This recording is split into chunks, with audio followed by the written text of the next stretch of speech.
ദൂരത്തും ചാരത്തുമായി ഈ ശബ്ദ പരിധിക്കുള്ളിൽ ഞങ്ങളെ ശ്രദ്ധിക്കുന്ന എല്ലാ നല്ലവരായ പ്രബുദ്ധരായ ദേശനിവാസികളെയും ലോകരക്ഷിതാവായ യേശുക്രിസ്തുവിൻ്റെ നിസ്തുല്യ നാമത്തിൽ ഞങ്ങളുടെ സ്നേഹവന്ദനത്തെ അറിയിക്കുകയാണ്. എൻ്റെ പേര് ശിഹാബുദ്ദീൻ എന്നാണ്. ഒരു പാരമ്പര്യ മുസ്ലിം കുടുംബത്തിൽ വാപ്പയുടെയും ഉമ്മയുടെയും 3 മക്കളിൽ രണ്ടാമത്തവനായി ജനിച്ചു വളർത്തപ്പെട്ടു. ലോകത്തിന്റെ എല്ലാ അഴുക്ക് ചാലുകളിലും ജീവിച്ചിരുന്ന ശിഹാബുദ്ദീൻ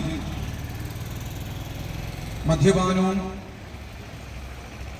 വഴക്കും തല്ലും പ്രശ്നങ്ങളും ഒക്കെയായി ജീവിച്ചിരുന്ന കാലത്ത് സമാധാനം കണ്ടെത്തുവാൻ കഴിയാതെ, സ്വസ്ഥത എന്താണെന്ന് അറിയുവാൻ കഴിയാതെ, ജീവിതത്തിന്റെ പ്രതിസന്ധികളുടെ നടുവിൽ നിരാശയിൽ അകപ്പെട്ട് ആത്മഹത്യ ചെയ്താലോ എന്ന് ചിന്തിക്കുന്ന ആ ഒരു ഭൂതകാലം എൻ്റെ ജീവിതത്തിൽ ഉണ്ടായിരുന്നു.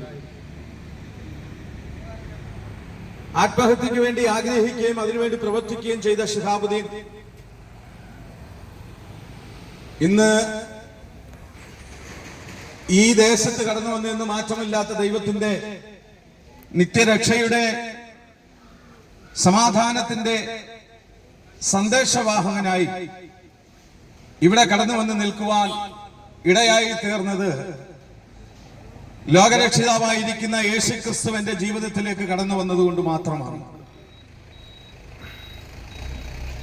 അല്ലാത്ത പക്ഷം വർഷങ്ങൾക്ക് മുമ്പേ മരിച്ചു മണ്ണടിഞ്ഞ് അസ്ഥി പോലും ദ്രവിച്ചു പോകുന്ന ഒരവസ്ഥയിൽ ഇപ്പോൾ ആയിരിക്കേണ്ടിയിരുന്ന ശിഹാബുദ്ദീനെ മരണത്തിൽ നിന്ന് വീണ്ടെടുത്തത് ഞാൻ വിശ്വസിച്ചിരുന്ന മതപ്രസ്ഥാനങ്ങളോ, ഞാൻ പഠിച്ചു വന്ന വേദഗ്രന്ഥങ്ങളോ, ഞാൻ മനസ്സിലാക്കിയ ലോക നേതാക്കന്മാരോ, ഒരു തത്വസംഹിതകളോ ആയിരുന്നില്ല. ഞാൻ വിശ്വസിച്ചിരുന്ന സകലതും എന്നെ കൈവിട്ട് കളഞ്ഞപ്പോൾ നാശത്തിൽ നിന്ന് നാശത്തിലേക്ക് എന്നെ തള്ളിവിടാൻ ശ്രമിച്ചപ്പോൾ ലോകരക്ഷിതാവായിരിക്കുന്ന യേശുക്രിസ്തുവിന്റെ മഹാസ്നേഹം എന്റെയും ജീവിതത്തിൽ അനുഭവിക്കുവാൻ കഴിഞ്ഞതുകൊണ്ടാണ് ഈ പകൽക്കാലവും ഞങ്ങൾ ദേശങ്ങൾ തോറും മാറ്റമില്ലാത്ത നിത്യ സുവിശേഷത്തിന്റെ രക്ഷ സന്ദേശം ഇങ്ങനെ ദേശങ്ങൾ തോറും വിളിച്ചറിയിച്ചു കൊണ്ടിരിക്കുന്നത്. പ്രിയമുള്ളവരെ, അത്യാവശ്യം പാർട്ടി പ്രവർത്തനമൊക്കെ ആയി നടന്നിരുന്ന ശിഹാബുദ്ദീൻ ഒരു രാത്രികാലം ഒന്ന് സ്വസ്ഥമായിട്ട് ഉറങ്ങണമെങ്കിൽ വടിവാളുകൾ എന്റെ കട്ടിലിന്റെ അടിയിൽ നിരത്തി വെച്ചിട്ട് കിടന്നിരുന്ന ഒരു ഭൂതകാലം എന്റെ ജീവിതത്തിൽ ഓർത്തെടുക്കുവാൻ എനിക്ക് കഴിയും. മറ്റുള്ളവരെ ഉപദ്രവിക്കുന്നവനായി, മറ്റുള്ളവരെ നശിപ്പിക്കണമെന്ന ആഗ്രഹത്തിലും ചിന്തയിലും ഒക്കെ ജീവിച്ചുകൊണ്ടിരിക്കുമ്പോൾ പുനലൂർ എസ് എൻ കോളേജിലേക്ക് വടിവാളുമായി കയറിപ്പോയി എതിർ പാർട്ടിയിലുള്ള ഒരു വ്യക്തിയെ വെട്ടിക്കൊലപ്പെടുത്തണമെന്നുള്ള ചിന്തയുമായി കടന്നുപോയ എന്നെ ലോകത്തിന്റെ രക്ഷകനായിരിക്കുന്ന യേശുക്രിസ്തുവാണ് അതിൽ നിന്ന് വിടുവിച്ചതും രക്ഷിച്ചെടുക്കുവാൻ ഇടയായി തീർന്നതുമെന്നുള്ള നഗ്നമായ സത്യമാണ് ഈ ദേശത്ത് ഞങ്ങൾ വിളിച്ചറിയിക്കാൻ വേണ്ടി താല്പര്യപ്പെടുന്നത്. ഒരുപക്ഷെ ഇത് കേൾക്കുമ്പോൾ നിങ്ങൾ വിവിധമാകുന്ന പ്രശ്നത്തിന്റെ നടുവിൽപ്പെട്ട് അഴലുന്ന വ്യക്തിയായിരിക്കാം. ഒരുപക്ഷെ നിങ്ങളുടെ തലമുറയെ ചൊല്ലി, കുടുംബ ജീവിതത്തെ ചൊല്ലി, നിങ്ങളുടെ ഉപജീവന മാർഗങ്ങളെ ചൊല്ലി, നിങ്ങളുടെ ആത്മീയ ജീവിതത്തെ കുറിച്ചും ഒക്കെ ഭാരപ്പെട്ട് നിരാശയിൽ കഴിയുന്ന ഒരു വ്യക്തിയായിരിക്കാം ഒരുപക്ഷെ നിങ്ങൾ. അങ്ങനെ ആരെങ്കിലും ഇന്ന് പകൽക്കാലം ഞങ്ങളെ കേൾക്കുന്നുവെങ്കിൽ, നിരാശയുടെ അവസ്ഥയിൽ ജീവിക്കുന്ന, എങ്ങനെയെങ്കിലും ഒന്ന് മരണപ്പെട്ടാ മതി എന്ന് ചിന്തിക്കുന്ന ആരെങ്കിലും ഈ പകലിലും ഞങ്ങളെ ശ്രദ്ധിക്കുന്നുവെങ്കിൽ ഞങ്ങൾ നിങ്ങളോട് വിളിച്ചു പറയുവാൻ താല്പര്യപ്പെടുന്ന ഒരു കാര്യമുണ്ട്. താങ്കൾ നിരാശയുടെ അവസ്ഥയിലാണെങ്കിൽ, താങ്കൾ വളരെ പ്രതികൂലങ്ങൾ താങ്കളുടെ ജീവിതത്തിൽ നേരിടുന്ന ഒരു വ്യക്തിയാണെങ്കിൽ, താങ്കൾ തലമുറയെ ചൊല്ലി ഭാരപ്പെടുന്ന ഒരു വ്യക്തിയാണെങ്കിൽ, ഇന്ന് പകൽക്കാലം ഞങ്ങൾ നിങ്ങളുടെ മുമ്പിൽ പരിചയപ്പെടുത്തുകയാണ് ലോകരക്ഷിതാവായിരിക്കുന്ന ശ്രീ യേശുക്രിസ്തു എന്ന ആ രക്ഷകനെ കുറിച്ച് ഈ പകൽക്കാലം ഞങ്ങൾ നിങ്ങളുടെ മുമ്പിൽ പരിചയപ്പെടുത്താൻ വേണ്ടി താല്പര്യപ്പെടുകയാണ്. ഈ ശബ്ദപരിധിക്കുള്ളിൽ ഞങ്ങളെ ശ്രദ്ധിക്കുന്ന മാന്യ സഹോദരങ്ങളെ, പ്രിയപ്പെട്ടവരെ, ഈ വ്യാപാര സ്ഥാപനങ്ങളുടെ അകത്തളങ്ങളിൽ, ഈ ശബ്ദപരിധിക്കുള്ളിലെ വീടിനകത്തളങ്ങളിൽ ഇരുന്നു കൊണ്ട് ഞങ്ങളുടെ മുമ്പിലായിരിക്കുന്ന ഈ ഓട്ടോറിക്ഷകളിൽ ഇരുന്ന് വിശ്രമിക്കുന്ന എല്ലാ മാന്യ സഹോദരങ്ങളോട് ഞങ്ങൾ ഇന്ന് പകൽക്കാലം വിളിച്ചു പറയാൻ ആഗ്രഹിക്കുന്നത്, താങ്കളുടെ സകല പ്രശ്നത്തിനും പരിഹാരം തരുവാൻ കഴിയുന്ന ലോകത്തിന്റെ രക്ഷിതാവായിരിക്കുന്ന പ്രജാപതി എന്ന അവകാശപ്പെടുന്ന, ഞാനാകുന്നവൻ ഞാനാകുന്നു എന്ന് പറഞ്ഞ, ആദ്യനും അന്ത്യനുമാണെന്ന് പറഞ്ഞ യേശു എന്ന രക്ഷിതാവിലല്ലാതെ ലോകമാനവരാശിക്ക് രക്ഷയില്ല എന്നുള്ള വ്യക്തമായ നഗ്ന സത്യം ഈ പകൽക്കാലം ഞങ്ങൾ നിങ്ങളോട് വിളിച്ചു പറയാൻ വേണ്ടി താല്പര്യപ്പെടുകയാണ്.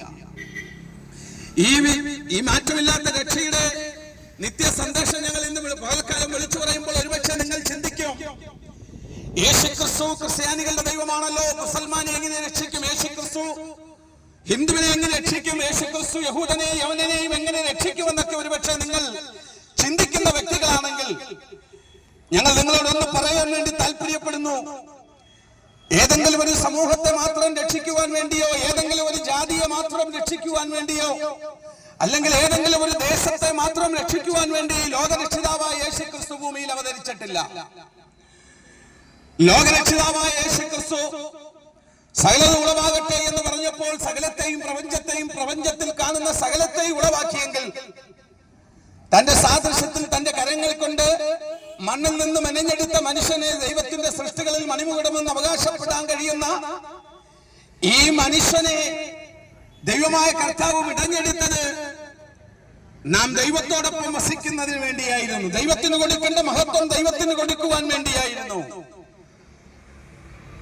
അതിനുവേണ്ടിയായിരുന്നു മനുഷ്യനെ ദൈവം തന്റെ സാദൃശ്യത്തിൽ സൃഷ്ടിച്ച് ഏദൻ പരദീസയിലാക്കി വെച്ചത്. എന്നാൽ ഏദൻ പരദീസയിൽ ദൈവം മനുഷ്യനെ ആക്കി വെച്ചപ്പോൾ മനുഷ്യനോട് ഇപ്രകാരം പറഞ്ഞു, നന്മതിന്മകളെ കുറിച്ചുള്ള വൃക്ഷത്തിന്റെ ഫലം നിങ്ങൾ ഭക്ഷിക്കരുതെന്ന് ദൈവം വ്യക്തമായിട്ട് ആദമിനോട് പറയുവാൻ ഇടയായി തീർന്നു. ദൈവം പറഞ്ഞു, നിങ്ങൾക്ക് ഈ തോട്ടത്തിലെ എല്ലാ വൃക്ഷങ്ങളുടെ ഫലവും കഴിക്കാം, പക്ഷേ നന്മതിന്മകളെ കുറിച്ച് അറിയുന്ന വൃക്ഷത്തിന്റെ ഫലം നിങ്ങൾ ഭക്ഷിക്കാൻ പാടില്ല. ഭക്ഷിക്കുന്ന നാളിൽ നിങ്ങൾക്ക് എന്തോ സംഭവിക്കും? ആത്മീയ മരണം സംഭവിക്കുമെന്ന് വ്യക്തമായിട്ട് കർത്താവ് വിശുദ്ധ വേദപുസ്തകത്തിൽ വ്യക്തമായിട്ട് വെളിപ്പെടുത്തിയിരിക്കുക. ആ ദൈവത്തിന്റെ സാന്നിധ്യത്തിൽ ജീവിച്ചിരുന്ന മനുഷ്യൻ, ആ തേജോമയനായിരിക്കുന്ന മനുഷ്യൻ ദൈവകൽപ്പനയെ ലംഘിച്ചുകൊണ്ട് ലോകത്തിന്റെ അധിപതിയായിരിക്കുന്ന പിശാചിന്റെ വാക്കുകൾക്ക് കാതുകൊടുത്തപ്പോൾ ഹവ്വായോട് വന്ന് പിശാച് ഉപായപൂർവ്വം ഇങ്ങനെ സംസാരിപ്പാൻ ഇടയായി തീർന്നു. വാസ്തവമായി ദൈവം നിങ്ങളോട് കൽപ്പിച്ചിട്ടുണ്ടോ ഈ വൃക്ഷഫലം ഭക്ഷിക്കരുതെന്ന്? ഹവ്വ പറഞ്ഞു ഭക്ഷിക്കരുതെന്ന് മാത്രമല്ല തൊട്ടുപോലും നോക്കരുതെന്ന് ദൈവം പറഞ്ഞിട്ടുണ്ട്. വീണ്ടും പിശാച് ഉപായം പുറത്തെടുത്തു. നിങ്ങൾ ദൈവത്തെ പോലെ ആകാതിരിക്കുവാൻ വേണ്ടിയാണ് ദൈവം നിങ്ങളോട് ഭക്ഷിക്കരുതെന്ന് പറഞ്ഞിരിക്കുന്നത്. അപ്പോൾ നിങ്ങൾ ഇത് ഭക്ഷിച്ചാൽ നിങ്ങളുടെ കണ്ണ് തുറക്കും, നിങ്ങൾ ദൈവത്തെ പോലെയായി തീരുമെന്ന് പിശാച് ഉപായത്താൽ ആദമിനെയും ഹവ്വായെയും ഉപായത്താൽ ചതിക്കുവാൻ ഇടയായി തീർന്നതുകൊണ്ട് ദൈവത്തിന്റെ സാന്നിധ്യം അനുഭവിച്ചിരുന്ന മനുഷ്യൻ ദൈവതേജസ് നഷ്ടപ്പെട്ടവനായി നിത്യ മരണത്തിന്, നിത്യ ആത്മീയ മരണത്തിന് അവകാശിയായി മാറി.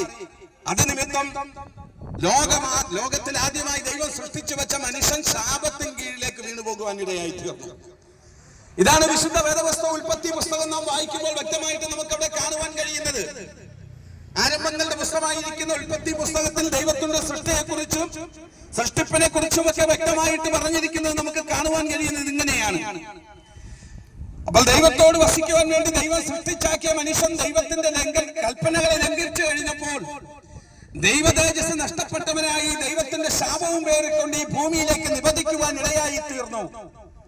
ആ ആദമിൽ നിന്ന് ജനിച്ചവരാണ് ഇന്ന് കാണുന്ന സകല മനുഷ്യരുമെന്ന് വ്യക്തമായി ഞങ്ങൾ നിങ്ങളെ ഓർമ്മിപ്പിക്കുവാൻ വേണ്ടി താല്പര്യപ്പെടുകയാണ്. പാപിയായിരിക്കുന്ന മനുഷ്യനിൽ നിന്ന് ജനിക്കുന്നതെല്ലാം പാപത്തിൽ പറഞ്ഞ സന്തതികളായിരിക്കുമെന്ന് വ്യക്തമായിട്ട് നമുക്ക് മനസ്സിലാക്കുവാൻ കഴിയും. അങ്ങനെ ആദാമ്യ സന്തതി മുഴുവൻ പാപത്തിന്റെ അടിമത്വത്തിൻ കീഴിലായി മാറി. ദൈവം തന്റെ സാദൃശ്യത്തിൽ സൃഷ്ടിച്ച മനുഷ്യൻ ദൈവകൽപ്പന ലംഘിച്ച് ശാപത്തിൻ കീഴിലായി ഈ ഭൂമിയിൽ അവതരിച്ചപ്പോൾ ആ മനുഷ്യനിൽ നിന്ന് പിറക്കുന്ന തലമുറകളൊക്കെ പാപത്തിന്റെ അധീനതയിൽ തന്നെ വളർന്നു വരുന്നു, അല്ലെങ്കിൽ ജനിക്കുന്നു എന്നുള്ള വ്യക്തമായ നഗ്ന സത്യമാണ് ഇന്ന് പകൽക്കാലം ഞങ്ങൾ നിങ്ങളോട് വിളിച്ചു പറയുവാൻ താല്പര്യപ്പെടുന്നത്. ഈ മനുഷ്യനെ രക്ഷിച്ചെടുക്കുവാൻ വേണ്ടി ലോകരക്ഷിതാവായിരിക്കുന്ന യേശുക്രിസ്തു താൻ ദൈവമായി ദൈവമായിരിക്കെ ദൈവമെന്ന സമത്വം മുറുകെ പിടിക്കാതെ തന്നെത്താൻ ഒഴിച്ചു വേഷത്തിൽ മനുഷ്യനായി വിളങ്ങി കന്യകയായിരുന്ന ഒരു മറിയയുടെ ഉദരത്തിൽ ദൈവത്തിന്റെ പരിശുദ്ധാത്മാവിനാൽ ജന്മമെടുത്ത് ഈ താണ ഭൂമിയോളം അവതരിച്ചത് ഏതെങ്കിലും ഒരു ക്രിസ്ത്യാനിയെ മാത്രം രക്ഷിക്കുവാൻ വേണ്ടിയല്ല, മുസൽമാനെയും ഹിന്ദുവിനെയും സിഖുകാരനെയും പാർസിയെയും ബുദ്ധമതസ്ഥനെയും ജൈനമതസ്ഥനെയും യഹൂദനെയും യവനനെയും അങ്ങനെ സകല മനുഷ്യന്റെയും രക്ഷയ്ക്ക് വേണ്ടിയാണ് ലോകത്തിന്റെ പ്രഭുവായിരിക്കുന്ന ലോകത്തിന്റെ രക്ഷകനായിരിക്കുന്ന ശ്രീ യേശു ക്രിസ്തു എന്ന ആ ലോകരക്ഷിതാവ് കന്യകയായിരുന്ന മറിയയുടെ ഗർഭപാത്രത്തിനുള്ളിൽ ജന്മമെടുപ്പാനിടയായി തീർന്നത്. ആ യേശു ക്രിസ്തു ഇവിടെ 33.5 വർഷക്കാലം ഭൂമിയിൽ ജീവിച്ചു. 33.5 വർഷക്കാലം ഈ ഭൂമിയിൽ ജീവിച്ചിട്ടും മനുഷ്യനോ പിശാചിനോ പോലും യേശു എന്ന രക്ഷിതാവിൽ യാതൊരു ന്യൂനതയും കണ്ടെത്തുവാൻ കഴിഞ്ഞില്ല. അവൻ പാപം തൊട്ട് എന്താത്തവനായിരുന്നു, പാപം അറിയാത്തവനായിരുന്നു, പരിശുദ്ധനായി ജീവിച്ചൊരു വ്യക്തിയായിരുന്നു. ഈ പകൽക്കാലം ഞങ്ങൾ നിങ്ങളോട് പരിചയപ്പെടുത്തുന്ന ലോകരക്ഷിതാവായിരിക്കുന്ന ശ്രീ യേശു ക്രിസ്തു 33.5 വയസ്സ് വരെ ഈ ഭൂമിയിൽ ജീവിച്ചു. തന്നിൽ നിക്ഷിപ്തമായിരിക്കുന്ന കാര്യങ്ങൾ ചെയ്ത് രോഗികളെ സൗഖ്യമാക്കി, വെള്ളപ്പാണ്ടുള്ളവരെയും കുരുടനെയും അന്ധനെയും ഒക്കെ സൗഖ്യപ്പെടുത്തി, മരിച്ചവരെ ഉയർത്തെഴുന്നേൽപ്പിച്ച് ഭൂതം ബാധിച്ചവനെ ശാസിച്ച് ഭൂതത്തെ പുറത്താക്കി, ഇങ്ങനെ തന്നിൽ നിക്ഷിപ്തമായിരുന്ന സകല കർമ്മങ്ങളും ഇവിടെ ചെയ്തുകൊണ്ട് ദൈവരാജ്യത്തിന്റെ മാറ്റമില്ലാത്ത സുവിശേഷം യേശു എന്ന രക്ഷിതാവ് പ്രചരിപ്പിച്ചു തുടങ്ങി. ഞങ്ങളെ കേൾക്കുന്ന പ്രിയമുള്ളവരോട് ഞങ്ങൾ വിളിച്ചു പറയാൻ താല്പര്യപ്പെടുന്നത് ദൈവത്തിന്റെ മഹത്വകരമായ ശുശ്രൂഷയാണ് നമുക്കവിടെ ആ വേദപുസ്തകത്തിൽ കാണുവാൻ കഴിയുന്നത്. ലോകമാനവരാശിയെ രക്ഷിക്കുവാൻ യേശു എന്നൊരു നാമമേ ഉള്ളൂ എന്ന് വ്യക്തമായിട്ട് വിശുദ്ധ തിരുവെഴുത്ത് പ്രസ്താവിക്കുന്നു. യേശു എന്ന നാമത്തിന്റെ അർത്ഥം ക്രിസ്ത്യാനികളുടെ ദൈവമെന്നല്ല. യേശു എന്ന നാമത്തിന്റെ അർത്ഥം രക്ഷകൻ എന്നാണ്. വിശുദ്ധ തിരുവെഴുത്ത് ഇങ്ങനെ പറയുന്നു: അവൻ സകല മനുഷ്യരെയും പാപത്തിൽ നിന്ന് രക്ഷിപ്പാൻ ഇരിക്കൊണ്ട് അവന് രക്ഷകൻ എന്ന അർത്ഥമുള്ള യേശു എന്ന പേർ വിളിക്കണം. അപ്പോൾ യേശു എന്ന പേരിന്റെ അർത്ഥം രക്ഷകൻ എന്ന. രക്ഷ എന്ന് പറഞ്ഞാൽ എന്താണ്? രക്ഷയുടെ ഓപ്പോസിറ്റ് ശിക്ഷയാണ്. എന്തിന്റെ ശിക്ഷ? പാപത്തിന്റെ ശമ്പളമാകുന്ന മരണത്തിൽ നിന്നുള്ള, നിത്യമരണത്തിൽ നിന്നുള്ള ശിക്ഷയാണ്. ശിക്ഷയിൽ നിന്നുള്ള വിടുതലാണ് രക്ഷ എന്ന് പറയുന്നത്. ആ രക്ഷ നമുക്ക് നൽകുവാൻ വേണ്ടിയാണ് ലോകരക്ഷിതാവായിരിക്കുന്ന യേശു ക്രിസ്തു ഭൂമിയിൽ അവതരിച്ചതും. ഈ പങ്കപ്പാടുകളൊക്കെ സഹിച്ചുകൊണ്ട് റോമാ ഗവൺമെന്റിന്റെ ചാട്ടവറടി ഏറ്റ് ശരീരം ഉഴവുചാലുപോലെ കീറി രക്തം വാർന്നൊലിച്ചുകൊണ്ട് 80 കിലോയോളം ഭാരം വരുന്ന പച്ച പൈൻമരക്കുരിശ് ചുമലിലേറ്റി ഗബദ മുതൽ ഗോൽഗോഥ വരെ വീടും എഴുന്നേറ്റും അങ്ങ് കാൽവറിയുടെ കൊലക്കളത്തിൽ 3 കാരിരുമ്പാണികളാൽ കരങ്ങളാൽ ബന്ധിക്കപ്പെട്ട് കാലുകൾ കാരിരുമ്പാണി കൊണ്ട് ആ മരത്തടിയിൽ അടിച്ചമർത്തി എന്റെയും നിങ്ങളുടെയും പാപത്തിന് പരിഹാരമുണ്ടാക്കുന്നതിന് വേണ്ടിയായിരുന്നു. പ്രിയമുള്ളവരെ, ഞാനും നിങ്ങളും ചിന്തിച്ചു കൂട്ടിയ പാപത്തിന് പരിഹാരമായിട്ട് ലോകരക്ഷിതാവായിരിക്കുന്ന യേശു ക്രിസ്തുവിന്റെ തലയിൽ യഹൂദ പട്ടാള സൈന്യങ്ങൾ മുൾക്കിരീടം ആഞ്ഞു തറയ്ക്കാൻ ഇടയായി തീർന്നു. എന്തിനാണെന്നറിയാമോ? ഞാനും നിങ്ങളും ചിന്തിച്ചു കൂട്ടിയ പാപത്തിന് പരിഹാരം വരുത്തുവാൻ, ഞാനും നിങ്ങളും കരങ്ങൾ കൊണ്ട് ചെയ്ത പാപത്തിന് പരിഹാരം വരുത്തുവാനല്ലോ യേശുവിന്റെ കരങ്ങൾ പച്ച പൈൻമരക്കുരിശിൽ കാരിരുമ്പാണിയാൽ തറയ്ക്കപ്പെട്ടു. എന്റെയും നിന്റെയും പാപത്തിന് പരിഹാരമായിട്ടുള്ള ശിക്ഷ ആ ലോകരക്ഷിതാവായ യേശു ക്രിസ്തു കാൽവറി ക്രൂശിൽ ഏറ്റെടുപ്പാനിടയായി തീർന്നില്ല. എന്റെയും നിങ്ങളുടെയും പാപത്തിന് പരിഹാരം ഉണ്ടാക്കുവാൻ വേണ്ടി ലോകരക്ഷിതാവായിരിക്കുന്ന ശ്രീ യേശു ക്രിസ്തു, ആ യേശു ക്രിസ്തുവിന്റെ വിലാപ്പുറം ഒരു പടയാളി കുന്തത്താൽ കുത്തിത്തുളച്ചപ്പോൾ അതിൽ നിന്ന് രക്തവും വെള്ളവും വാർന്നൊലിക്കുവാൻ തുടങ്ങി. അവസാന തുള്ളി രക്തവും എനിക്കും നിങ്ങൾക്കും വേണ്ടി ഒഴുക്കി നൽകി എന്നെയും നിങ്ങളെയും പാപത്തിന്റെ ശമ്പളമാകുന്ന നിത്യമരണത്തിൽ നിന്ന് രക്ഷിച്ച് വീണ്ടെടുത്ത് ആ ലോകരക്ഷിതാവായിരിക്കുന്ന യേശു ക്രിസ്തുവിന്റെ രക്ഷ അനുഭവിക്കുവാൻ വേണ്ടി, ദൈവമൈതലാക്കി മാറ്റുവാൻ വേണ്ടി ദൈവം കാൽവറിയുടെ കൊലക്കളത്തിൽ കൊടുത്തത് വെറും വിലയല്ലായിരുന്നു, തന്റെ ജീവൻ തന്നെയാണ് മറുവിലയായി കൊടുപ്പാനിടയായി തീർന്നത്. ആ ലോകരക്ഷിതാവായ യേശു ക്രിസ്തു വിളിച്ചു പറയുകയാ. അപ്പോസ്തല പ്രവൃത്തിയുടെ പുസ്തകം 4-ാം അധ്യായം 12-ാം വാക്യത്തിൽ ഇങ്ങനെ പറയുന്നു: മറ്റൊരുവനിലും രക്ഷയില്ല, നാം രക്ഷിക്കപ്പെടുവാൻ ആകാശത്തിന് കീഴിൽ മനുഷ്യരുടെ ഇടയിൽ നൽകപ്പെട്ട യേശു എന്നൊരു നാമമല്ലാതെ മറ്റൊരു നാമവും ഇല്ല എന്ന് വ്യക്തവും ശക്തവുമായിട്ട് അപ്പോസ്തല പ്രവൃത്തിയുടെ പുസ്തകത്തിൽ ദൈവത്തിന്റെ പരിശുദ്ധാത്മാവ് വ്യക്തമായി വെളിപ്പെടുത്തിയിരിക്കുകയാണ്. മറ്റൊരുവനിലും രക്ഷയില്ല എന്ന് പറഞ്ഞാൽ മറ്റൊരു നാമത്തിലും ലോകമാനവരാശിക്ക് രക്ഷയില്ല. ഇവിടെ നമ്മൾ പുണ്യകർമ്മങ്ങൾ ചെയ്യുന്നുണ്ട്. ഇവിടെ നമ്മൾ ചെയ്യുന്ന പല പുണ്യകർമ്മങ്ങളും നമ്മുടെ പാപത്തിന് പരിഹാരമായി തീരുമെന്നാണ് പലരുടെയും മൂഢചിന്താഗതി. ഒരിക്കലുമില്ല. നമ്മുടെ മനുഷ്യന്റെ നന്മ പ്രവൃത്തികളൊന്നും അവന്റെ പാപത്തിന് പരിഹാരമുണ്ടാക്കുവാൻ കഴിയുന്നതല്ല. വ്യക്തമായിട്ട് അത് തിരുവെഴുത്ത് നമ്മോട് പ്രസ്താവിച്ചിരിക്കുക. അപ്പൊ മനുഷ്യൻ നന്മ ചെയ്താൽ അതിന്റെ പ്രതിഫലം തരുവാനും തിന്മ ചെയ്താൽ അതിന്റെ പ്രതിഫലം തരുവാനും കഴിയുന്ന രക്ഷിതാവായിരിക്കുന്ന യേശു ക്രിസ്തു വചനം വ്യക്തമായിട്ട് പറയുന്നു, ഇതാ ഞാൻ വേഗം വരാൻ പോകുന്നു, ഇതാ ഞാൻ വേഗം വരാൻ പോകുന്നു. ഓരോരുത്തരും അവനവന്റെ പ്രവൃത്തിക്ക് തക്കവണ്ണം അളന്നു കൊടുക്കുവാൻ പ്രതിഫലം എന്റെ പക്കൽ ഉണ്ടെന്ന് ഈ യേശു എന്ന രക്ഷിതാവ് വ്യക്തമായി പ്രസ്താവിച്ചിരിക്കുക. ആ കർത്താവിന്റെ വരവ് ഏറ്റവും ആസന്നമായിരിക്കുന്നു. പ്രിയമുള്ളവരെ, ഈ ലോകത്ത് നടക്കുന്ന സംഭവങ്ങളിലേക്ക് നാം ഒന്ന് നോക്കിയാൽ അത് ദൈവത്തിന്റെ വരവിന്റെ അടയാളമാണെന്ന് വിശുദ്ധ തിരുവെഴുത്ത് പ്രവചന മുഖാന്തരം വെളിപ്പെടുത്തിയിരിക്കാൻ നമുക്ക് കാണുവാൻ കഴിയും. വിശുദ്ധ വേദപുസ്തകം പ്രവചന ഗ്രന്ഥമാണ്. ഇതൊരു അമ്മമ്മ കഥയല്ല, മുത്തശ്ശി കഥയല്ല, ഏറ്റുമാനൂർ ശിവകുമാർ എഴുതിയ ഒരു ത്രസിപ്പിക്കുന്ന ഹൊറർ നോവലല്ല വിശുദ്ധ വേദപുസ്തകം എന്ന് പറയുന്നത്. ദൈവത്തിന്റെ പരിശുദ്ധാത്മാവ് 40-ൽ പരം എഴുത്തുകാരിലൂടെ 1500-ൽ പരം വർഷങ്ങൾ കൊണ്ട് എഴുതി തീർത്ത ഒന്നിനോടൊന്ന് സാമ്യമുള്ള വിശുദ്ധ ഗ്രന്ഥമാണ് ഈ വിശുദ്ധ വേദപുസ്തകം എന്ന് പറയുന്നത്. ഇന്ന് ലോകത്തിൽ വിറ്റഴിക്കപ്പെട്ടിട്ടുള്ളതിൽ വെച്ച് ഏറ്റവും കൂടുതൽ വിറ്റഴിക്കപ്പെട്ടിട്ടുള്ള പ്രസ് അച്ചടിച്ചിട്ടുള്ള മറ്റൊരു ഗ്രന്ഥവുമില്ല, മറ്റൊരു പുസ്തകവുമില്ല എന്ന് വ്യക്തമായിട്ട് നമുക്ക് മനസ്സിലാക്കുവാൻ കഴിയും. ഇത് നശിപ്പിക്കുവാനും ഇത് ഇല്ലാതാക്കുവാനും ഒക്കെ ഒരുപാട് ചരിത്രകാരന്മാരും രാജാക്കന്മാരും പ്രഭുക്കന്മാരും ഒക്കെ ശ്രമിച്ചുവെങ്കിലും ഇത് ദൈവത്തിന്റെ പദ്ധതിയായതുകൊണ്ട്, ഇത് ദൈവത്തിന്റെ വചനമാകൊണ്ട് ഇത് ഇന്നും അജയ്യമായിട്ട് ജൈത്രയാത്ര തുടർന്നുകൊണ്ടിരിക്കുന്നു എന്നുള്ള വാസ്തവമാണ് ഞങ്ങൾക്ക് നിങ്ങളോട് വിളിച്ചു പറയുവാനുള്ളത്. പ്രിയമുള്ളവരെ, ഇത് തകർക്കാൻ ഇറങ്ങിത്തിരിച്ചവരെയൊക്കെ ദൈവം സന്ദർശിച്ചിട്ടുണ്ട്. എവിടെയൊക്കെ ഇത് തകർക്കാൻ ഇറങ്ങിത്തിരിച്ചിട്ടുണ്ട് അവിടെയൊക്കെ സുവിശേഷം ശക്തമായി വളരുവാനിടയായിട്ടുണ്ട്. കാരണം എന്താണെന്നറിയാമോ? ഇതൊരു മനുഷ്യന്റെ പ്രസ്ഥാനമല്ല. ഇത് സകലത്തെയും സൃഷ്ടിച്ച, സകലത്തെയും ഒരു വാക്കുകൊണ്ട് ഉളവാക്കിയ ലോകരക്ഷിതാവായിരിക്കുന്ന യേശുവാകുന്ന മഹാസുവിശേഷമാണിത്.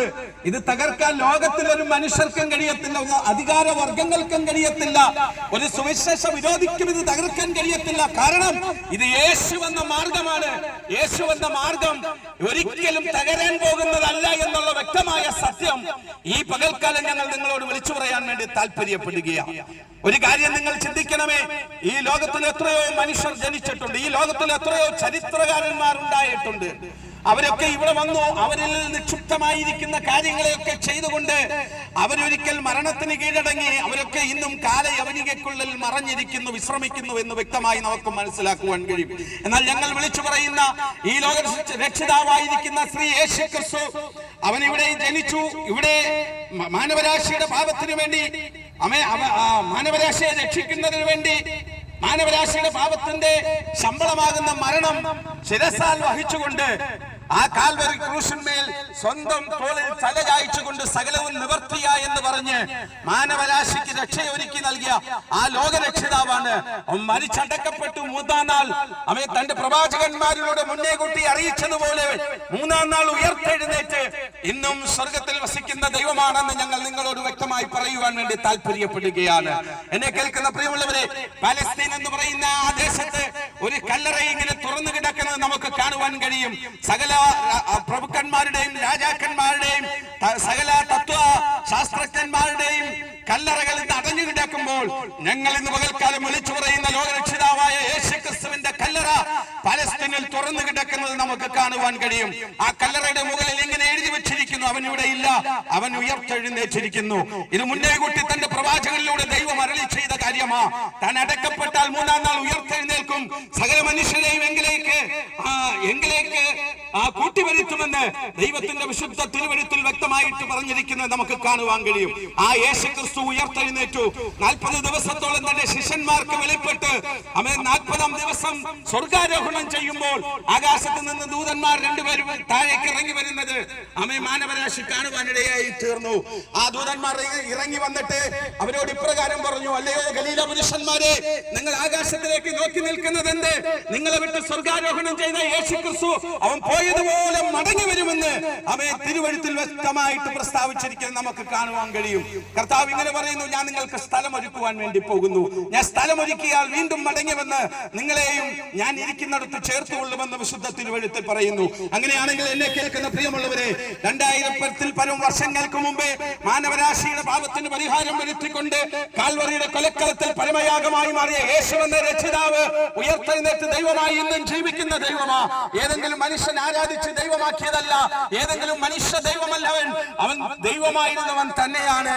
ആദിയിൽ ദൈവം വചനം ഉണ്ടായിരുന്നു, വചനം ദൈവമായിരുന്നു, വചനം ദൈവത്തോട് കൂടെയായിരുന്നു എന്ന് വ്യക്തമായി വിശുദ്ധ തിരുവഴുത്തിൽ പ്രസ്താവിച്ചിരിക്കുന്നു. അങ്ങനെയാണെങ്കിൽ ഈ ദൈവം സകലത്തിനു മുമ്പേ ഉണ്ടായ ദൈവമാ. ഈ ദൈവം സകല മാനവരാശിയുടെയും പാപത്തിന് പരിഹാരം വരുത്തുവാൻ കഴിയുന്ന ദൈവമാ.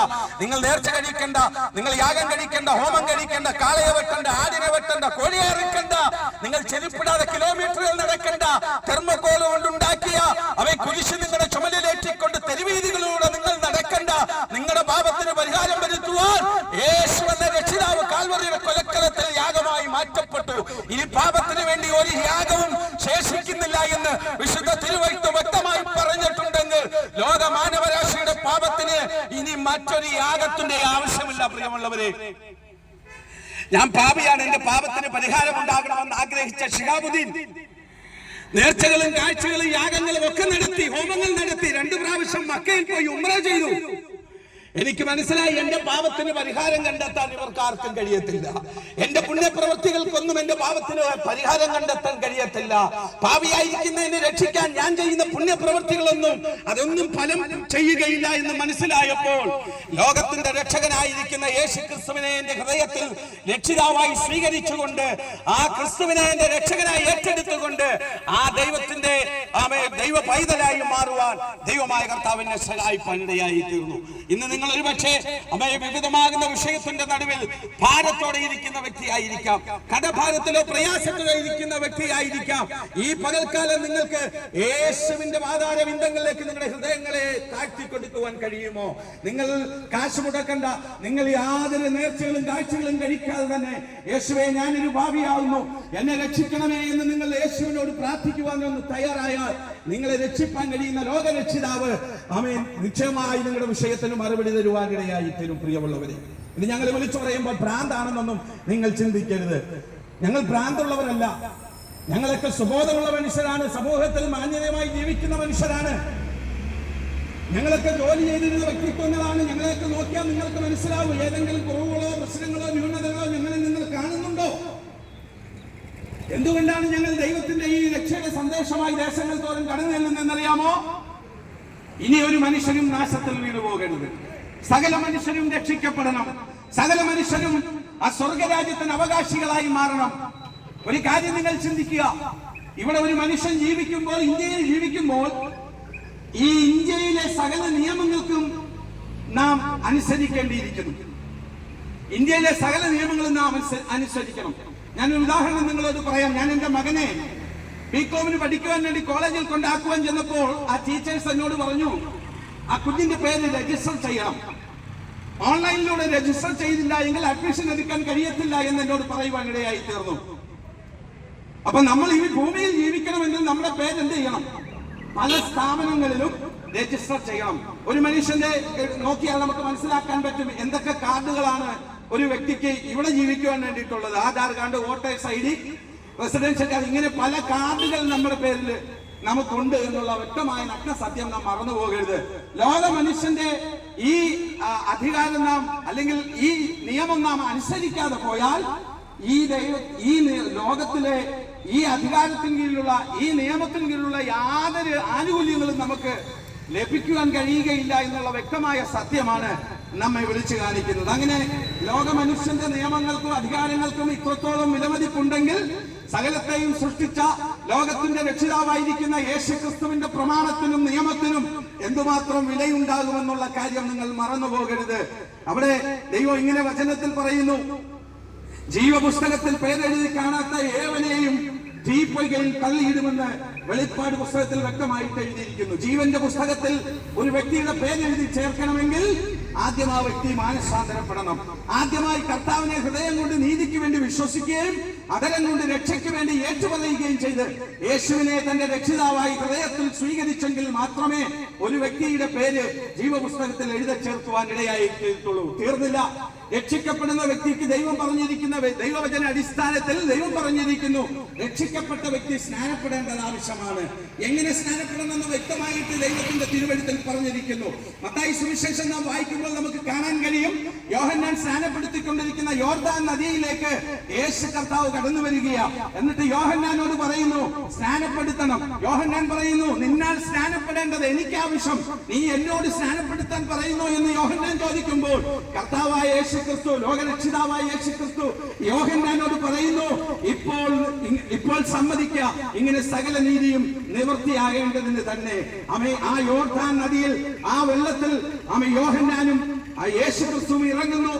സ്നാപനായിരിക്കുന്ന യോഹന്നാൻ യേശു ക്രിസ്തുവിനെ ആ വെള്ളത്തിൽ മുഴുവൻ സ്നാനം കഴിപ്പിച്ച് ആ വെള്ളത്തിൽ നിന്ന് യേശു വന്ന രക്ഷിതാവ് കരയിലേക്ക് കയറുമ്പോൾ നമുക്ക് എങ്ങനെ കാണാൻ കഴിയുന്നു? സ്വർഗം തുറന്ന് പരിശുദ്ധാത്മാവ് പ്രാവരൂപേണ അവന്റെ മേൽ ഇറങ്ങി വരുന്നത് കണ്ടു. എന്നിട്ട് ഇങ്ങനെ ഒരു ശബ്ദം കേട്ടു, ഇവനിൽ ഞാൻ പ്രസാദിച്ചിരിക്കുന്നു, ഇവനിൽ ചെവി കൊടുപ്പീൻ. നമുക്ക് മാതൃകയായി സ്വർഗത്തിലെ ദൈവം കാണിച്ചു നൽകിയ ഒരു സ്നാനം. ആ സ്നാനം നാം സ്വീകരിച്ചില്ല എങ്കിൽ നമുക്ക് കർത്താവിനോടൊപ്പം പോകാൻ കഴിയത്തില്ല. നമ്മൾ തല കഴുകുന്നതല്ല സ്നാനം എന്ന് പറയുന്നത്, ശരീരത്തിന്റെ ഏതെങ്കിലും ഭാഗങ്ങൾ കഴുകുന്നതല്ല സ്നാനം എന്ന് പറയുന്നത്. സ്നാനം മാതൃകയായിട്ട് ദൈവം നമുക്ക് കാണിച്ചു തന്നു. മറ്റൊരു ഉദാഹരണം കൂടി നിങ്ങളോട് പറയുവാൻ വേണ്ടി ഞാൻ താല്പര്യപ്പെടുന്നു. ഷണ്ണൻ, എത്യോപ്യരാജ്ഞിയുടെ ധനകാര്യ വകുപ്പ് മന്ത്രിയായിരുന്ന ഷണ്ണൻ തേരിലൂടെ യാത്ര ചെയ്യുമ്പോൾ ഫിലിപ്പോസ് ഉപദേശിയെ പരിശുദ്ധാത്മാവ് തേരിനോട് ചേർന്ന് നടക്കുമാറാക്കി. ആ തേരിനോട് ചേർന്ന് ഫിലിപ്പോസ് ഉപദേശി നടക്കുമ്പോൾ ഷണ്ണൻ യെശയ്യാ പ്രവാചകന്റെ പുസ്തകം തേരിലിരുന്ന് വായിക്കുന്നത് ഫിലിപ്പോസ് ഉപദേശി കേട്ടു. അപ്പോൾ ഫിലിപ്പോസ് ഉപദേശി ഷണ്ണനോട് ചോദിക്കുന്നു, ഈ വായിക്കുന്നത് വല്ലതും ഗ്രഹിക്കുന്നുണ്ടോ? അപ്പൊ ഗ്രഹിക്കുന്നുണ്ടോ എന്ന് ചോദിച്ചപ്പോൾ ഷണ്ണൻ പറഞ്ഞ്, ഒരുവൻ പൊരുൾ തിരിച്ച് തരുവാനില്ലെങ്കിൽ എങ്ങനെ ഗ്രഹിക്കുമെന്ന് ചോദിച്ചു. ആ ഫിലിപ്പോസ് ഉപദേശിക്ക് വേണ്ടിയിട്ട് തേര് നിർത്തി. തേരിനകത്ത് ഫിലിപ്പോസ് ഉപദേശി കയറിയിരുന്നിട്ട് വിശുദ്ധ തിരുവെഴുത്തിനെ കുറിച്ചും സ്നാനത്തെ കുറിച്ചും രക്ഷയെക്കുറിച്ചുമൊക്കെ എത്യോപ്യരാജ്ഞിയുടെ ധനകാര്യ വകുപ്പ് മന്ത്രിയായിരുന്ന ഷണ്ണനോട് ഫിലിപ്പോസ് പറഞ്ഞു കൊടുക്കുന്നു.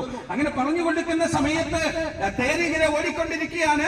ആ സമയം ഷണ്ണൻ ഫിലിപ്പോസ് ഉപദേശിയോട് ചോദിക്കുന്നു, ദാ വെള്ളമുണ്ടല്ലോ, സ്നാനപ്പെടാൻ എന്താണ് തടസ്സമെന്ന് ചോദിച്ചപ്പോൾ ആ ഫിലിപ്പോസ് ഉപദേശി ഇപ്രകാരം പറഞ്ഞു, വിശ്വസിക്കുന്നുവെങ്കിലാകാം, മറ്റു തടസ്സമൊന്നുമില്ല. ഇന്ന് പകൽക്കാലം താങ്കൾ ഈ വചനം വിശ്വസിക്കുവാൻ തയ്യാറാകുന്നു? താങ്കൾ യേശുക്രിസ്തുവിനെ വിശ്വസിക്കുവാൻ താങ്കൾ തയ്യാറാകുന്നു? താങ്കൾ വിശ്വസിക്കുന്ന വ്യക്തിയാണെങ്കിൽ താങ്കൾ ദൈവം കാണിച്ചു നൽകിയ മാതൃക പ്രകാരം താങ്കൾ സ്നാനപ്പെടേണ്ടിയിരിക്കുന്നു. പ്രിയ സഹോദര, പ്രിയ മാതാവേ, പ്രിയ കുഞ്ഞുങ്ങളെ, നിങ്ങളോട് ഇന്ന് പകൽക്കാലം ഞങ്ങൾ വിളിച്ചു പറയട്ടെ, രക്ഷിക്കപ്പെട്ട് സ്നാനപ്പെട്ട് ദൈവത്തിന്റെ വാഗ്ദത്തമായ പരിശുദ്ധാത്മാവ് പ്രാപിക്കാത്ത ഒരു വ്യക്തിക്കും യേശുക്രിസ്തു എന്ന രക്ഷിതാവിനോടൊപ്പം എടുക്കപ്പെടുവാൻ ഇടയായി തീരുകയില്ല എന്ന നഗ്നമായിട്ടുള്ള സത്യം ഞങ്ങൾ ഈ ദേശക്കാരോട് ഇന്ന് പകൽക്കാലം വിളിച്ചു പറയാൻ വേണ്ടി താല്പര്യപ്പെടുകയാണ്. നമ്മുടെ തല കഴുകിയാൽ അത് സ്നാനമാകത്തില്ല, ശരീരഭാഗങ്ങൾ കഴുകിയാൽ അത് സ്നാനമാകത്തില്ല. അത് ശരീരത്തിന്റെ അഴുക്ക് കളയുന്നത് മാത്രമാണെന്ന് നാം മനസ്സിലാക്കേണ്ടിയിരിക്കുന്നു. ഏത് മാതൃകാ പ്രകാരമുള്ള സ്നാനമാണ് നാം കഴിക്കേണ്ടതെന്ന് വ്യക്തമായി തിരുവെഴുത്ത് വിളിച്ചു പറയുമ്പോൾ അതിനെ പുറകോട്ട് തള്ളിക്കൊണ്ട് മാനവരാശിയുടെ ലോകമനുഷ്യന്റെ ഇഷ്ടങ്ങൾക്കനുസരിച്ചുകൊണ്ട് സഭാ ഇടയന്മാരുടെ ഇഷ്ടങ്ങൾക്കനുസരിച്ചുകൊണ്ട് വിശുദ്ധ തിരുവെഴുത്തിൽ പറഞ്ഞ പോലെ കാണിച്ചു തന്നതുപോലെ മാതൃകാപരമായ ഒരു സ്നാനം നാം സ്വീകരിക്കാതെ ക്രിസ്ത്യാനിയാണെന്ന് പറഞ്ഞ് നാം ജീവിച്ചാൽ കർത്താവ് തന്റെ മണവാട്ടി സഭയായ കാന്തയെ ചേർക്കുവാൻ മടങ്ങി വരുമ്പോൾ അവനോടൊപ്പം മധ്യാകാശത്തിൽ എടുക്കപ്പെടുവാൻ കഴിയുകയില്ല എന്നുള്ള നഗ്നമായ സത്യം തിരുവെഴുത്തിന്റെ അടിസ്ഥാനത്തിൽ ഈ ദേശനിവാസികളോട് വിളിച്ചു പറയാൻ വേണ്ടിയാണ് ശിഹാബുദ്ദീൻ താല്പര്യപ്പെടുന്നത്. അതുകൊണ്ട് എന്നെ കേൾക്കുന്ന പ്രിയമുള്ളവരെ, ഒരു നിമിഷം നിങ്ങൾ ചിന്തിക്കുക. ഇവിടെ ജീവിച്ചു, എന്തെങ്കിലൊക്കെ ഇവിടെ സമ്പത്തുണ്ടാക്കി, ആഡംബര വാഹനങ്ങൾ വാങ്ങി, 2-3 നിലയുള്ള വീടുകൾ വെച്ചു, ഇവിടെ ജീവിച്ചു. ഈ ജീവിതത്തിനൊടുവിൽ മരണമെന്ന ആ രംഗബോധമില്ലാത്ത കോമാളി നമ്മെ തേടി വരുവാൻ ഇടയായിത്തീരും. ആ മരണം നമ്മെ അവന്റെ കരാളഹസ്തങ്ങൾ കൊണ്ട് വാരി പുണരും മുമ്പേ നാം ഒന്ന് ചിന്തിക്കേണ്ടിയിരിക്കുന്നു, ഞാൻ മരണപ്പെട്ടാൽ അടുത്ത നിമിഷം ഞാൻ എവിടെയാണ് വസിക്കാൻ പോകുന്നത്? ഒരു നിമിഷം നിങ്ങൾ ചിന്തിച്ചിട്ടുണ്ടോ? ഇന്ന് ഒരുപക്ഷെ ഈ പ്രസംഗിച്ചുകൊണ്ടിരിക്കുന്ന ഞാനും എന്റെ മുമ്പിൽ ക്യാമറയുമായി നിൽക്കുന്ന ഈ കർത്താവിന്റെ ദാസനും ഇതിന്റെ പിന്നിലിരിക്കുന്ന പ്രിയപ്പെട്ടവർ, ഇത് കേട്ടുകൊണ്ടിരിക്കുന്ന സകലരുടെയും ആത്മാവിനെ ദൈവം ചോദിച്ചാൽ, ഈ നിമിഷം നാം ഭൂമിയിൽ നിന്ന് മാറ്റപ്പെട്ടാൽ നിങ്ങൾക്ക് പറയാൻ പറ്റുമോ ഞാൻ യേശുവിനോടൊപ്പം അങ്ങ് സ്വർഗീയ പരദീസയിൽ വസിക്കുമെന്ന് നിങ്ങൾക്ക് പറയാൻ കഴിയുന്നില്ല എങ്കിൽ വ്യക്തമായി നിങ്ങൾ മനസ്സിലാക്കണം, നിങ്ങളുടെ ആ മരണശേഷമുള്ള ജീവിതം നിത്യനാശകൂപത്തിന് അവകാശിയായിട്ടായിരിക്കുമെന്ന് നിങ്ങൾ വ്യക്തമായി മനസ്സിലാക്കണം പ്രിയമുള്ളവരെ. അതുകൊണ്ട് ഈ പകൽക്കാലം ഞാൻ ക്രിസ്ത്യാനിയാണെന്ന് പറഞ്ഞ് ജീവിക്കുകയല്ല, പേര് കൊണ്ടൊരു ക്രിസ്ത്യാനിയാകുകയല്ല, കർമ്മം കൊണ്ട് വചന അടിസ്ഥാനത്തിൽ നാം ഒരു ക്രിസ്ത്യാനിയായി യേശുവെന്ന രക്ഷിതാവിനെ അനുഗമിച്ചില്ല എങ്കിൽ നമുക്ക് ദൈവത്തോടൊപ്പം പരദീസയിൽ വസിക്കാൻ കഴിയുകയില്ല എന്ന് ദൈവത്തിന്റെ വചനം വ്യക്തമായിട്ട് പറയുകയാണ്. അതുകൊണ്ട് എന്നെ കേൾക്കുന്ന പ്രിയമുള്ളവരെ, ഇന്ന് പകൽക്കാലം ഈ കർത്താവിനെ ഏറ്റെടുക്കാമോ? എന്നെ കേൾക്കുന്ന പ്രിയമുള്ളവരെ, ഇന്ന് പകൽക്കാലം ഈ കർത്താവിനെ രക്ഷിതാവായി സ്വീകരിക്കാമോ? അങ്ങനെയാണെങ്കിൽ താങ്കൾക്ക് ഒരു വാക്ക് ഞങ്ങളോടൊപ്പം പ്രാർത്ഥിക്കാൻ കഴിയുമോ? മറ്റൊന്നും നിങ്ങൾ ചെയ്യേണ്ട. യേശുവേ, ഞാനൊരു പാപിയാണ്, എന്റെ പാപത്തിന് പരിഹാരമായിട്ടാണ് അവിടുന്ന് 2024 വർഷങ്ങൾക്ക് മുമ്പേ കാൽവറിയുടെ കൊലക്കളത്തിൽ പരമയാഗമായി മാറിയതെന്ന് ഞാൻ എന്റെ ഹൃദയം കൊണ്ട് വിശ്വസിക്കുന്നു. എന്റെ ആദരം കൊണ്ട് രക്ഷയ്ക്ക് വേണ്ടി ഞാൻ ഏറ്റുപറഞ്ഞ് അങ്ങേ എന്റെ രക്ഷിതാവും ദൈവവുമായി ഞാൻ സ്വീകരിക്കുന്നു. എന്നെ ഒരു ദൈവവൈദ്യരാക്കി മാറ്റണമേ, എന്റെ പാപങ്ങളെ ക്ഷമിക്കണമേ എന്ന് ഇന്ന് പോയി പകൽക്കാലം നിങ്ങൾ ഇരിക്കുന്ന ഇടത്തിരുന്നു കൊണ്ട് ഒന്ന് പ്രാർത്ഥിക്കുവാൻ തയ്യാറായാൽ മാറ്റമില്ലാത്ത ദൈവിക രക്ഷ നിങ്ങളെയും തേടി വരുവാനിടയായി തീരും. പ്രിയമുള്ളവരെ, ജീവിതത്തിൽ സ്വസ്ഥതയില്ലാതെ അലഞ്ഞിരുന്ന ശിഹാബുദ്ദീനു വേണ്ടി ലോകത്തിന്റെ രക്ഷകനായിരിക്കുന്ന യേശുക്രിസ്തുവിന്റെ സ്നേഹം തേടി വന്നെങ്കിൽ ഇന്ന് പകൽക്കാലം ഞാൻ വിളിച്ചു പറയട്ടെ, മറ്റൊരു വഴിയിലും രക്ഷയില്ല. നാം രക്ഷിക്കപ്പെടുവാൻ ആകാശത്തിന് കീഴിൽ മനുഷ്യരെ നൽകപ്പെട്ട യേശു എന്നൊരു നാമമല്ലാതെ മറ്റൊരു നാമവുമില്ല എന്ന് ശക്തവും വ്യക്തവും അസന്നിഗ്ധവുമായി ദൈവത്തിന്റെ വചനത്തിനോട് ചേർന്ന് ഞങ്ങൾ ഈ ദേശനിവാസികളോട് വിളിച്ചു പറയാൻ താല്പര്യപ്പെടുകയാണ്. ആർക്കെങ്കിലും വിശ്വസിക്കാമോ? തിരുവെഴുത്ത് പറയുന്നു, വിശ്വസിക്കുകയും സ്നാനമേൽക്കുകയും ചെയ്യുന്നവൻ രക്ഷിക്കപ്പെടും, അല്ലാത്തവൻ ശിക്ഷാവിധി അകപ്പെടും. ഏത് വേണമെന്ന് തിരഞ്ഞെടുക്കാനുള്ള സ്വാതന്ത്ര്യം നിങ്ങൾക്കുണ്ട് പ്രിയമുള്ളവരെ. ഏത് വേണമെങ്കിലും നിങ്ങൾക്ക് തിരഞ്ഞെടുക്കാം. ആമേൻ. നാശത്തിലേക്ക് പോകുന്നതാണ് നിങ്ങൾക്ക് ഇഷ്ടമെങ്കിൽ ആമേൻ, യേശു എന്ന രക്ഷിതാവിനെ നിങ്ങൾക്ക് പുറകോട്ട് തള്ളിക്കളഞ്ഞിട്ട് നാശത്തിലൂടെ സഞ്ചരിക്കുക. അതല്ല, വിശ്വസിച്ച് ജീവരക്ഷ പ്രാപിക്കുന്നവരോടൊപ്പം യേശുവിനോടൊപ്പം എടുക്കപ്പെടാനാണ് നിങ്ങൾ ആഗ്രഹിക്കുന്നെങ്കിൽ ലോകരക്ഷിതാവായിരിക്കുന്ന യേശു ക്രിസ്തുവിനെ നിങ്ങൾ രക്ഷിതാവായി സ്വീകരിക്കുക, ആ ദൈവത്തെ നാം അനുഗമിക്കുക. എന്നാൽ നാം കർത്താവിനോടൊപ്പം എടുക്കപ്പെടുവാനിടയായി തീരും. അല്ലാതെ മറ്റൊരു വഴിയിലും നമുക്ക് രക്ഷ കണ്ടെത്താൻ കഴിയത്തില്ല. നാം മരണപ്പെട്ടാൽ നമ്മുടെ ആത്മാവ് അവൻ നിത്യനാശത്തിന് അവകാശിയായി മാറരുത്. അതുകൊണ്ട് ഈ പകൽക്കാലം ഏറ്റെടുക്കാൻ കഴിയുമെങ്കിൽ ഏൽപ്പിച്ചു കൊടുത്താട്ടെ. ഞങ്ങളുടെ കൂടെയുള്ള ദൈവഭക്തന്മാർ ദേശനിവാസികൾക്ക് വേണ്ടി ഇപ്പോൾ പ്രാർത്ഥിക്കുന്നതായിരിക്കും. ഈ വചനങ്ങളാൽ ദൈവമായ കർത്താവ് എല്ലാവരെയും ധാരാളമായി അനുഗ്രഹിക്കുമാറാകട്ടെ. God bless you. ഞങ്ങൾ നിങ്ങൾക്ക് വേണ്ടി പ്രാർത്ഥിക്കാൻ പോവുകയാണ്. പരിശുദ്ധ ദൈവമേ, സ്വർഗ്ഗീയ നല്ല കർത്താവേ, ഈ ദേശനിവാസികൾക്കായി സ്തോത്രം ചെയ്യുന്നു.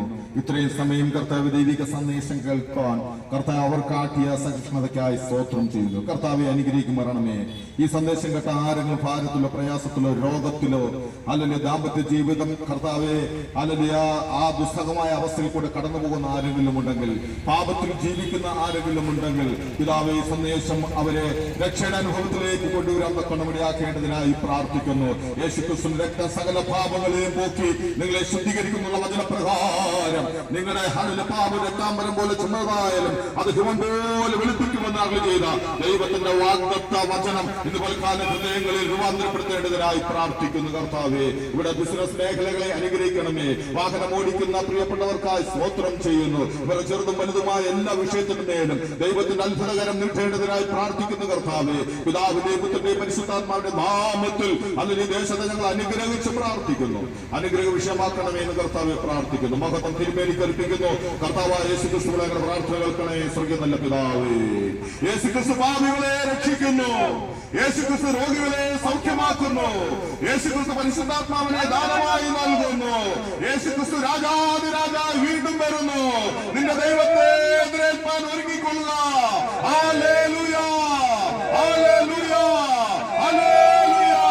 കർത്താവായ യേശുമിശിഹായേ, വേഗം വരണമേ. Thank you Lord. കർത്താവ് എല്ലാവരെയും അനുഗ്രഹിക്കുമാറാകട്ടെ.